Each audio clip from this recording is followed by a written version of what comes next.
I stepped out into the overwhelming bustle of New York City, the buildings looming like sentinels over the avenues. The horizon of my Swedish hometown, where the sky stretched out in an unbroken canvas, was replaced by towering steel and concrete. With just $500 in my pocket and a suitcase, I carried my dreams of a modeling career through the throng of indifferent faces. At the station, amid a sea of rushing people, a man holding a sign caught my eye. It read, "Apartments for rent." He smiled as he approached, his timing uncanny. "Looking for a place?" he asked, his voice smooth and reassuring. "Yes," I replied, trying to mask the tremble in my voice. "I just got here and I need somewhere affordable." "I'm Jack," he introduced himself with a practiced ease. "I help newcomers find good deals on apartments. How about I show you a place I think you'll like?" Desperation nudged my caution aside. I followed Jack onto the subway and we traveled to a quieter part of the city. The apartment building we entered was quaintly dilapidated, whispering stories of 100 faded lives through its cracked facade. The apartment itself was modest, a fourth-floor unit with peeling wallpaper and a quaint air of neglect. But it was the enormous, ornate mirror in the living room that captured my attention. Amidst the modesty of the apartment, it stood grandly, its frame intricately carved, seemingly holding secrets in its reflective depths. "The last tenant left that behind," Jack remarked, noticing my fixation. "Adds a bit of character, doesn't it?" "It's beautiful," I commented, still transfixed by the mirror. After some negotiation, Jack agreed to $450 a month with the first 3 months free. The deal was too good, and Jack seemed almost too eager to close it. Once alone, I approached the mirror, my reflection staring back at me. As I reached out to touch the cool glass, my reflection hesitated before mimicking my movement. "I must be more tired than I thought," I murmured to myself. The next day, I scoured the city for modeling gigs. I found a promising lead in a quaint cafe that doubled as a networking spot for creative types. An open casting call for an environmentally friendly fashion brand was my best shot. They were looking for a fresh face with an earthy charm. The audition was the following day. Back in my apartment, I stood in front of the mirror, pondering my outfit choices for the casting. Which one would work? I asked aloud to no one.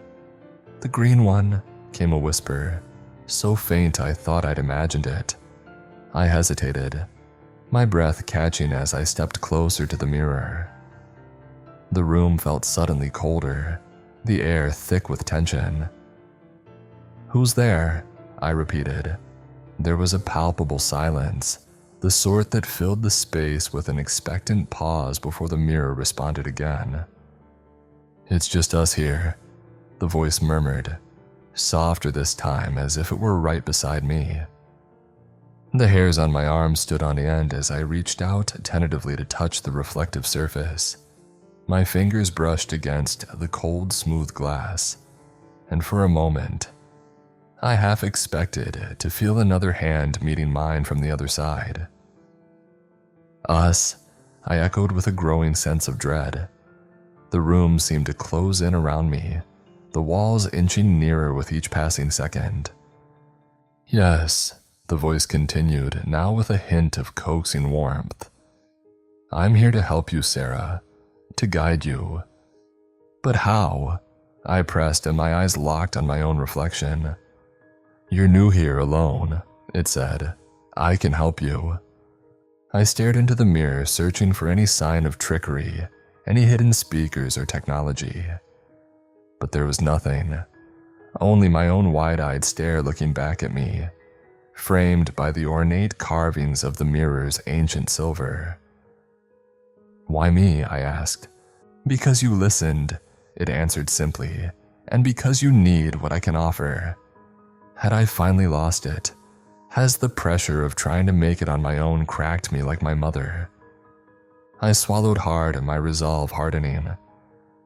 "All right," I said, "if I'm going crazy, then so be it. But I'm going to look damn fine doing it. If you can help, I'm listening." "Good," the mirror responded, its tone almost pleasing. "Tomorrow, let them see you as you are meant to be seen. The green dress, hair pulled back to highlight your elegance. Minimal jewelry to accentuate your natural grace. Confidence, Sarah, wear it like a second skin." As I prepared for bed that night, the mirror's directives replayed in my mind. Sleep was a fleeting visitor, my dreams a jumble of reflective surfaces and whispered secrets. The morning sun cast a new sense of determination over me. Adhering strictly to the guidance reflected in the mirror, I moved with a strange precision. The green dress embraced my contours, and my hair settled into an exact arrangement, every detail contributing to a deliberately crafted exterior. As I ventured into the bustling city, the mirror's silent demands felt like a tangible presence around me. The audition passed in a whirlwind of glaring stage lights, snapping cameras, and soft whispers of approval. Guided by the mirror's unseen hand, my decisions garnered subtle nods and restrained smiles from the onlookers. I had become the flawless representation of the brand's vision, an exquisite blend of natural grace and refined elegance. When the call arrived that afternoon, confirming my new role, I faced the mirror, a mix of thankfulness and disquiet churning within me. "Thank you," I whispered, the words bouncing softly around the barren room. The mirror responded with a hint of arrogance. "You see, trust in me and you'll achieve great things." The subsequent days were filled with a flurry of fittings, photo shoots, and a rising tide of acclaim. Each morning I sought guidance from the mirror, and its counsel was invariably accurate. Yet as the nocturnal sounds of the city dwindled to a whisper each night, I lay in restless contemplation, pondering the true price of my ascent. The mirror's influence shadowed me relentlessly, a constant intimation that my rise was not solely of my own making. As my face began to grace billboards and magazine spreads, my reflection in the ornate mirror started to feel less like it was entirely mine. It seemed to belong to another entity, one that had exacted a piece of my soul in return for the realization of my ambitions. One morning, as the early light of dawn trickled through the drapes, I groggily rose from bed. As I extended my arms in a sleepy stretch, my eyes inadvertently caught the mirror's surface. I halted abruptly. My reflection was not mirroring my drowsy movements. Instead, it stood motionless, its gaze fixed intensely on me. Then, as though realizing its lapse, it abruptly synchronized with me, stretching its arms high. "What was that?" I called out, my voice thick with both drowsiness and a surge of alarm. "Nothing you need to worry about, Sarah," the mirror responded, its tone smooth and undisturbed. "No, explain yourself," I insisted, my heart pounding as the realms of reality and the unthinkable began to merge. "It's complicated. Just know that I'm here to help," the mirror attempted to reassure me, but its words did little to alleviate the twisting anxiety in my stomach. I dressed in a hurry and left the apartment. The day's events were shadowed by the morning's unsettling incident. When I returned home that evening, tension and suspicion had tightened around me like a coil. I ignored the mirror and headed straight to bed. But as I passed it, a jolt of panic seized me. I was uncertain of what reflection the mirror might now cast back at me. Fighting the impulse to look, I slammed my bedroom door shut. A few evenings later, I encountered Michael at a gallery opening, his height complemented by a relaxed smile that seemed to illuminate the surroundings. We conversed about the arts, life in New York, and myriad topics in between. His charm was undeniable, and momentarily I allowed myself to escape the eerie undercurrents from the mirror. I suggested we go back to my apartment, forgetting about the specter that awaited us. As we stepped into the living room, Michael's gaze was instantly drawn to the mirror. "That's quite a piece," he commented, sparking a sudden rush of anxiety within me. I managed a nervous laugh, but the air between us grew thick with an uneasy tension that Michael could not overlook. "I should probably get going," he stated after a stretch of uncomfortable silence, making his way toward the door. "Wait!" The words escaped me before I could stop them, echoing the silent promptings from the mirror that only I seemed to perceive. "Stay a bit longer." I adhered to the mirror's guidance, serving drinks, laughing at his jokes, and brushing his arm with a feigned casualness. The evening transformed swiftly, the mirror's counsel turning every potential misstep into an opportunity for deeper engagement. Gradually, we found ourselves drifting towards the bedroom, the distant hum of the city fading behind the intimate rhythm of our interaction. Later, as Michael lay sleeping deeply beside me, the room was suffused with the soft, diffused light of street lamps filtering through the curtains. It was then that the mirror resumed its insidious whispers. "Look at him, so vulnerable, so trusting," it murmured with a vile tenderness. "You could do anything, couldn't you? Imagine plucking a strand of his hair, feeling its texture between your fingers, and then consuming it." I shuddered, the mirror's grotesque suggestions branding themselves into my consciousness like a searing iron. "Stop," I gasped, my voice hoarse with horror. "Why would you suggest such a thing?" The mirror's laughter echoed back a cold, cruel cascade of sound. "You could end him if you wanted to, do you realize that, Sarah? Think of the thrill, the absolute rush of power, the ultimate control over life and death. It's intoxicating, isn't it?" "No." My cry was a desperate clamor, a plea for some shred of sanity amid the encroaching darkness. The room seemed to contract, the walls themselves echoing the mirror's malevolent proposals. I wrapped my arms tightly around myself, trying to hold on to the fraying edges of my reality. As the mirror kept pouring its dark suggestions into the quiet of the night, it painted a chilling picture of calm that could be achieved through unthinkable acts. "Imagine the silence that would follow, the peace," it coaxed. "Just one quick, decisive act, and all this fear, this uncertainty, it could all be over." Tears streamed down my face as I fought an internal struggle against the mirror's seductive darkness. Every word it uttered tempted a hidden part of me, a side I refused to acknowledge. I felt increasingly cornered, my sanity teetering on the brink of a menacing abyss, with the mirror acting as both tormentor and guide, nudging me toward a precipice I feared to approach. Yet the dawn brought a fragment of reprieve. I awoke to find Michael no longer beside me, his presence replaced by a simple note left on the pillow. "Thank you for a wonderful evening," it read, his handwriting steady and oblivious to the turmoil that had consumed me. The sheer normalcy of his words clashed vividly with the night's dark episodes, anchoring me back to a semblance of reality. "I'm done," I declared, my voice resolute, a stark contrast to the trembling uncertainty that had plagued me moments before. Standing before the mirror, I felt a surge of defiance. "I don't know exactly what you are, but this ends now," I announced, hoping to sever the eerie bond that tethered me to this reflective tormentor. The mirror, however, remained maddeningly silent, as if it had never spoken, never whispered those vile suggestions.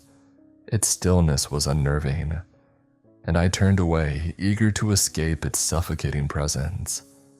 My heart pounded as I reached for the apartment door, my hand unsteady but driven by the need to feel something real, something tangible. The cool metal of the doorknob under my fingers was reassuring, grounding me as I turned it with a decisive motion. As the door swung open, a cold wave of dread washed over me. The expected hallway of my apartment building was absent, replaced instead by a surreal extension of my own living space, an impossible, endless loop of the room I had tried to escape. My heart plummeted as confusion spiraled into stark, petrifying horror. I wasn't looking into another part of my apartment, but rather a mirror image of it. A ghastly realization set in. I was trapped within the confines of the mirror itself. In a frenzy, I dashed back to the mirror, my breath ragged. There, my reflection smirked back with the satisfaction of victory. It had ensnared me in this reflective prison and usurped my place in the tangible world. I pounded on the glass, desperation clawing at my throat, but my efforts met only silence, the soundless void of this mirrored dimension. Through tear-blurred eyes, I watched helplessly as my doppelganger sauntered over to the phone. It engaged in a brief animated conversation, its laughter a twisted echo of my own. Then, settling on the couch with a sinister grace, it fixed its gaze directly on me, an unspoken challenge in its eyes. "Why are you so upset?" it spat. "This is my life I've built," I cried. After a few moments, the door opened and Jack walked in. Their exchange was disturbingly cordial, and as he embraced her, the truth crashed over me like a cold wave. This was his plan all along. I watched as Jack and my reflection waved a nonchalant goodbye and headed towards the door. In a moment of frantic desperation, I buried my face in my hands, my nails clawing into my skin. When I looked up, the sight of blood streaming down my reflection's face gave me a lifeline, a way to lash out at the monster. With wild abandon, I began to tear at my face, each scratch mirrored by my doppelganger who contorted in pain.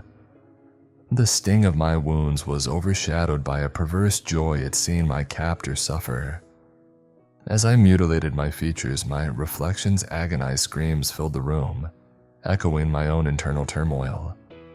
Without warning, the sounds of the real world, Jack's voice, the distant hum of the city, flooded back to me. I was back in my apartment, standing before the mirror that now only showed my scarred, bleeding face and the reflection of Jack standing behind me, his expression one of horror and betrayal. "What are you doing?" he cried, looking at me in my bloodied face. "Taking my life back," I declared. Seizing a heavy bookend, I hurled it at the mirror. The glass shattered with a satisfying crash, fragments scattering like the pieces of the life I once knew.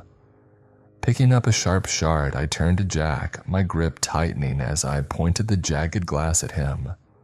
"Get out," I snarled, the edge of the shard glinting ominously under the apartment's dim lighting. His face drained of color. Jack backed away slowly, finally turned and ran out the door without another word. Alone, I surveyed the chaos around me. It was over. The mirror, the deceit, all of it shattered on the ground. I knew then what I had to do. Packing my few belongings, I prepared to leave behind this city that had been the stage for this dark play. With one last look at the wreckage of my apartment, I stepped into the early morning air, the first steps of my journey back to Sweden underfoot. Of course, when I returned to my small town, the whispers and jokes about me coming crawling back were inevitable. But as soon as word spread about the accident that left my face disfigured, those whispers turned to hushed tones of sympathy rather than jest. Over time, as I've grown older, I found happiness here. I'm content with the quiet life I've rebuilt, far from the glaring lights and sharp reflections of a past that nearly consumed me. But just know the next time you see a model gracing a billboard or smiling from a magazine cover, take a moment to contemplate how much of herself she had to give up. The gloss and glamour might hide more than you think. A story of sacrifice, a piece of her soul, perhaps a battle fought in silence against reflection that sought to steal more than just her image.